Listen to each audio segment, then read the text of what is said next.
আজ ৩রা জুন। আশা করি সবার লক্ষ্মীর ভাণ্ডারের অ্যাকাউন্ট যেটা ছিল সেটাতে অন্নপূর্ণা ভাণ্ডারের ৩,০০০ টাকা ঢুকে গেছে, সবাই পেয়ে গেছেন, কোনো চিন্তা নেই। তাহলে একটা প্রতিশ্রুতি পূরণ হয়ে গেল। এবার আসছে দ্বিতীয় প্রতিশ্রুতি, 200 ইউনিট ইলেকট্রিক বিল ফ্রি। সরকার আপনাদের জন্য 200 ইউনিট ইলেকট্রিক বিল ফ্রি দেবে, আর সেই জন্য সরকার নিয়ে আসতে চলেছে ধামাকা স্মার্ট মিটার। স্মার্ট মিটার বাড়িতে বসান আর 200 ইউনিট ইলেকট্রিক বিল ফ্রি পান।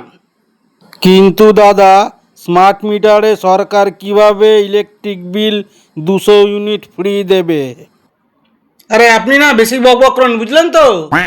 যেভাবে লক্ষ্মীর ভাণ্ডারে ৩,০০০ টাকা করে ঢুকছে, ঠিক সেইভাবেই 200 ইউনিট ইলেকট্রিক বিল ফ্রি হবে।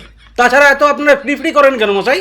হ্যাঁ, সরকার কি ফ্রি দিতে দিতে কি ভিখারি হয়ে যাবে নাকি? হাত পা আছে, খেটে খান। এত ফ্রির দরকার কি আপনার? যেখানেই দেখো এটা ফ্রি দাও, ওটা ফ্রি দাও, সেটা ফ্রি দাও। সরকার কি ফ্রির জন্য বসে আছে নাকি? তাছাড়া আগামী কয়েক মাসের মধ্যে সরকার একটা নতুন প্রকল্প নিয়ে আসছে, 450 টাকায় গ্যাস পাবেন আপনারা, সেটা চিন্তা করুন।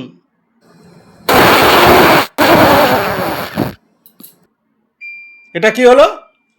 আগে দাদা, পেট থেকে গ্যাসটা বেরিয়ে গেল। যাকে যাকে, তারপরে বলুন।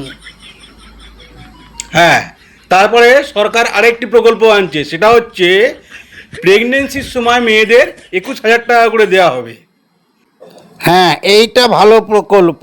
হ্যাঁ, তাহলে বুঝতে পারছেন তো কত সুন্দর একটা স্কিম। সবচেয়ে মজার ব্যাপার হচ্ছে এই স্কিমে ছেলেরা কোনো কারিগরি করতে পারবে না, কোনো জালিগিরি করে নিজেদের নাম এন্ট্রি করতে পারবে না। হ্যাঁ, আরে গুরু গুরু, আরে গুরু না, আমরা এখন বিশ্বগুরু। আরে হাসালেন মশাই, আমাদের অর্থনীতি 4 নম্বর থেকে 6 নম্বরে চলে এসেছে, আর আপনি বলছেন বিশ্বগুরু। হ্যাঁ, তাহলে 2 নম্বর তো বাড়িয়ে নিল। আরে পাগলাছো, এটাকে র্যাঙ্কিংয়ে নিচে নেমে যাওয়া বলে। এটা মানে খারাপ।